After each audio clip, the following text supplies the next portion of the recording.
Hi friends, Fathiha's വേൾഡിൻ്റെ പുതിയൊരു വീഡിയോയിലേക്ക് എല്ലാവർക്കും സ്വാഗതം. ഇന്ന് ഞാൻ വന്നിട്ടുള്ളത് നല്ല ടേസ്റ്റി ആയിട്ടുള്ളൊരു മുട്ടക്കറിയുടെ റെസിപ്പി ആയിട്ടാണ് കേട്ടോ. അപ്പോൾ ഇത് റെഡിയാക്കാൻ വേണ്ടിയിട്ട് ഞാനൊരു പാൻ അടുപ്പത്ത് വെച്ചിട്ടുണ്ട്. ആ ചൂടായ പാനിലേക്ക് കുറച്ച് വെളിച്ചെണ്ണ ഒഴിച്ച് കൊടുത്തിട്ട് അതിലേക്ക് ഒരു മീഡിയം സൈസ് സവാള ഇട്ട് കൊടുത്തിട്ടുണ്ട്. പിന്നെ അതിലേക്ക് ചെറിയ പീസാക്കിയിട്ടുള്ള ഒരു കഷ്ണം ഇഞ്ചി, 3-4 അല്ലി വെളുത്തുള്ളി, 2 പച്ചമുളകും കുറച്ച് മല്ലിയിലയും കൂടെ ചേർത്ത് കൊടുത്തിട്ടുണ്ട്. പിന്നെ അതിൻ്റെ കൂടെ തന്നെ കുറച്ച് കറിവേപ്പിലയും പിന്നെ ഇതിലേക്ക് കുറച്ച് ഉപ്പും കൂടെ ചേർത്ത് കൊടുക്കുക. എന്നിട്ട് ഒന്ന് വഴറ്റിയെടുക്കുക കേട്ടോ. ഒരുപാട് വഴന്ന് വരേണ്ട ആവശ്യമില്ല, നമുക്കിത് അരച്ചെടുക്കാൻ വേണ്ടിയിട്ടുള്ളതാണ്. അപ്പോൾ ഒരുപാട് വഴറ്റിയെടുക്കണ്ട. ആ ഇഞ്ചിയുടെയും പച്ചമുളകിൻ്റെയും സവാളയുടെയൊക്കെ ഒരു പച്ചമണം മാറി കിട്ടിയാൽ മതി. അതുപോലെ ഒന്ന് വഴറ്റിയെടുക്കുക കേട്ടോ. ഒരു 2-3 മിനിറ്റൊക്കെ മതിയാവും. അപ്പോൾ തന്നെ നന്നായിട്ട് വഴന്ന് കിട്ടിക്കോളൂ കേട്ടോ. പിന്നെ ഇതിലേക്ക് കുറച്ച് പെരുംജീരകം കൂടെ ചേർത്ത് കൊടുക്കുന്നുണ്ട്, അതായത് വലിയ ജീരകം. ഇത് നമ്മൾ ഫസ്റ്റ് ആ എണ്ണ ഒഴിച്ച സമയത്ത് തന്നെ ചേർത്ത് കൊടുത്താൽ മതി. ഇതിപ്പോൾ ഇത് വഴന്ന് കിട്ടിയിട്ടുണ്ട്. ഇതേപോലെ മതി കേട്ടോ, വഴറ്റിയെടുത്താൽ മതി. ഇനി ഇത് നമുക്ക് ചൂടാറിയതിന് ശേഷം മിക്സിയുടെ ജാറിലിട്ടിട്ട് നന്നായിട്ട് അരച്ചെടുക്കുക. അപ്പോൾ ഞാനിത് മിക്സിയുടെ ജാറിലേക്ക് മാറ്റി കൊടുത്തിട്ടുണ്ട്. അതിൻ്റെ കൂടെ ഒരു 5-6 കാഷ്യൂ കുതിർത്തതും കൂടെ ഇട്ട് കൊടുക്കുന്നുണ്ട്. അപ്പോൾ ആ കുതിർത്തെടുത്തിട്ടുള്ള വെള്ളം കൂടെ ചേർത്തിട്ട് അങ്ങനെ ഒഴിച്ചു കൊടുക്കുക കേട്ടോ. അപ്പോൾ അത് നന്നായിട്ട് അരച്ചെടുത്തിട്ടുണ്ട്. അപ്പോൾ ആ വെള്ളം മതിയാവും നമുക്കിത് അരച്ചെടുക്കാൻ വേണ്ടിയിട്ട്.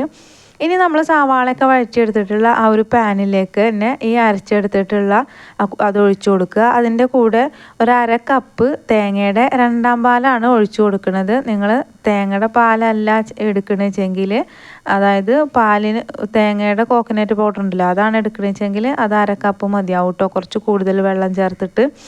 പിന്നെ ആ മിക്സിയുടെ ജാറിൽ കുറച്ച് വെള്ളം ഒഴിച്ചിട്ട് അതും കൂടെ ഒന്ന് ഒഴിച്ചു കൊടുത്തിട്ടുണ്ട്. ഇനി ഈ ഒരു ടൈമിൽ നമുക്ക് ഫ്ലെയിം ഓൺ ചെയ്യാം കേട്ടോ. അപ്പോൾ ഇതുവരെ ഫ്ലെയിം ഓൺ ചെയ്തിട്ടില്ല. ഇപ്പോൾ ഫ്ലെയിമൊക്കെ ഓൺ ചെയ്ത് കറി ഇതാ ഇവിടെ തിളച്ച് തുടങ്ങിയിട്ടുണ്ട്. അപ്പോൾ തിളച്ച് തുടങ്ങുമ്പോൾ ഒരു മീഡിയം ഫ്ലെയിമിൽ ഇട്ടിട്ട് നന്നായിട്ട് ഇളക്കി മിക്സാക്കി കൊടുക്കുക. പിന്നെ ഇതിലേക്ക് 1/2 ടീസ്പൂണ് കുരുമുളക് പൊടിയും 1/2 ടീസ്പൂണ് ഗരം മസാലയും കൂടെ ചേർത്ത് കൊടുക്കുക കേട്ടോ. മസാലകളൊന്നും കൂടുതൽ ചേർത്ത് കൊടുക്കണില്ല, കുറച്ച് മസാല മാത്രമാണ് നമ്മളിതിൽ, വേറെ മസാല ഒന്നും ചേർത്ത് കൊടുക്കണില്ല കേട്ടോ.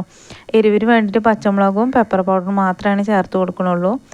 അതിനുശേഷം നന്നായി മിക്സാക്കി എടുത്തതിന് ശേഷം ഒരു തക്കാളിയുടെ പകുതി, ഒരു മീഡിയം സൈസ് തക്കാളിയുടെ പകുതി ചെറുതായിട്ട് കട്ട് ചെയ്തെടുത്തിട്ടുള്ളതാണ്. ഇതും കൂടെ ചേർത്ത് കൊടുത്തിട്ട് നന്നായിട്ടൊന്ന് മിക്സാക്കി എടുത്താൽ മതി. പിന്നെ തക്കാളി വേവിച്ചെടുക്കുകയൊന്നും വേണ്ട കേട്ടോ. ഇതിപ്പോൾ തിളച്ച് വന്നിട്ടുണ്ട് കേട്ടോ. നമ്മൾ തക്കാളി ചേർത്തിട്ട് അതിന് ശേഷം ആവശ്യത്തിനുള്ള ഉപ്പ് ചേർത്ത് കൊടുക്കുക. ഉപ്പൊക്കെ ചേർത്ത് കൊടുത്തതിന് ശേഷം ഇത് നന്നായിട്ടൊന്ന് ഇളക്കി മിക്സാക്കി എടുക്കുക. എന്നിട്ടൊരു മീഡിയം ഫ്ലെയിമിൽ തന്നെ ഇട്ട് കൊടുക്കുക കേട്ടോ.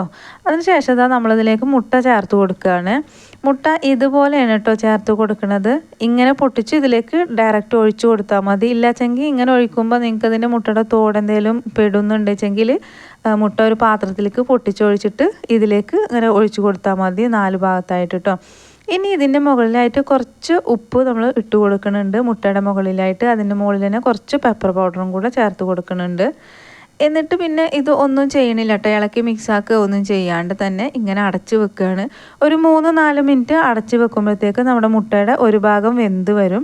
അപ്പോൾ ആ ഒരു 4 മിനിറ്റ് വരെയൊക്കെ ഒന്ന് അടച്ച് വെക്കുക.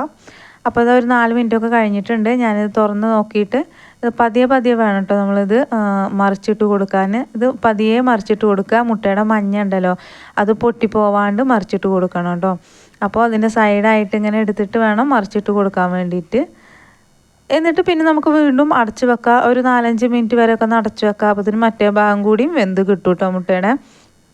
അപ്പോൾ അതാ നമ്മുടെ കറിയിൽ ഇട്ടിട്ടുള്ള മുട്ട നന്നായിട്ട് വെന്ത് വന്നിട്ടുണ്ട്. എന്നിട്ട് ഇത് ഒരുപാടിട്ട് കുത്തി ഇളക്കി അങ്ങനെ ചെയ്യരുത് കേട്ടോ, മുട്ടയൊക്കെ പൊട്ടി പോവും.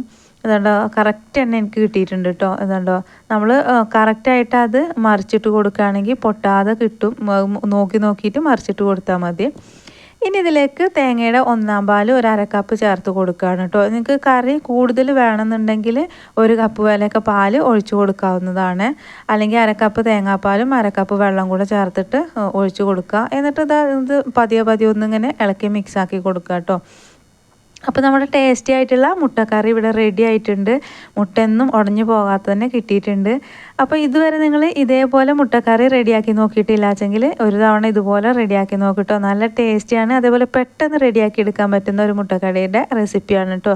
നമുക്ക് അപ്പത്തിൻ്റെയും അതേപോലെ പത്തിരി പൊറോട്ട എല്ലാത്തിൻ്റെയും കൂടെ കഴിക്കാൻ പറ്റും. പിന്നെ കുറച്ച് മല്ലിയിലയും കൂടെ ചേർത്ത് കൊടുത്തിട്ട് ഉണ്ട്. ഇനി തീയൊക്കെ ഓഫ് ചെയ്ത് നമ്മളിതൊന്ന് താളിച്ചിട്ട് കൊടുക്കാൻ വേണ്ടിയിട്ട് ചെറിയ ഉള്ളി കുറച്ച് അരിഞ്ഞതും കുറച്ച് കറിവേപ്പിലയും കൂടെ ഒന്ന് താളിച്ചിട്ടിട്ട് ഇടുകയാണ് കേട്ടോ. അപ്പോൾ ആവശ്യമുണ്ടെങ്കിൽ നിങ്ങൾക്ക് ഇതിലേക്ക് കുറച്ച് കുരുമുളക് പൊടിയും കൂടെ ചേർത്ത് കൊടുത്തിട്ടൊന്ന് മൂപ്പിച്ചിട്ട് കറിയിലേക്ക് ഒഴിച്ച് കൊടുക്കാവുന്നതാണ് കേട്ടോ. അപ്പോൾ ഇങ്ങനെ താളിച്ചിടും കൂടെ ചെയ്യുകയാണെങ്കിൽ നല്ല ടേസ്റ്റി ആയിരിക്കും. താളിച്ചിട്ടിട്ടില്ലാച്ചെങ്കിലും കുഴപ്പമൊന്നുമില്ല കേട്ടോ. മല്ലിയില ഇട്ട് കൊടുത്തിട്ട് അങ്ങനെ കറി കഴിക്കാവുന്നതാണ്. അപ്പോൾ ഇതാ നമ്മൾ ടേസ്റ്റി ആയിട്ടുള്ള മുട്ടക്കറി റെഡി ആയിട്ടുണ്ട്. ഇനി ഇതിലേക്കൊന്നും ചെയ്യാനില്ല കേട്ടോ. കറി റെഡി ആയിട്ടുണ്ട്. നമുക്ക് എല്ലാ അപ്പം പത്തിരി എല്ലാത്തിൻ്റെയും കൂടെ കഴിക്കാൻ പറ്റും നല്ല ടേസ്റ്റി ആയിട്ടുള്ള മുട്ടക്കറിയാണ്. ഇതുവരെ ട്രൈ ചെയ്ത് നോക്കിയിട്ടില്ലെങ്കിൽ ഒരു തവണ ട്രൈ ചെയ്ത് നോക്കൂട്ടോ. അതേപോലെ നിങ്ങളുടെ ഫ്രണ്ട്സിനും ഫാമിലിക്കും ഒക്കെ ഒന്ന് ഷെയർ ചെയ്ത് കൊടുക്കുക. പിന്നെ വീഡിയോ കണ്ടുകൊണ്ടിരിക്കുമ്പോൾ തന്നെ ഒരു ലൈക്ക് അടിക്കാനും കൂടെ മറക്കരുത്. ചാനൽ ആദ്യമായിട്ട് കാണുകയാണെങ്കിൽ ഒന്ന് സബ്സ്ക്രൈബ് ചെയ്ത് സപ്പോർട്ട് ചെയ്യാനും കൂടെ മറക്കരുത് കേട്ടോ. എല്ലാവരും ഫ്രണ്ട്സിനൊക്കെ ഒന്ന് ഷെയർ ചെയ്ത് കൊടുക്കാൻ വേണ്ടിയിട്ട് മറക്കരുത്. ഇൻഷാ അല്ലാഹ് മറ്റൊരു വീഡിയോ ആയിട്ട് കാണാം. Thank you for watching.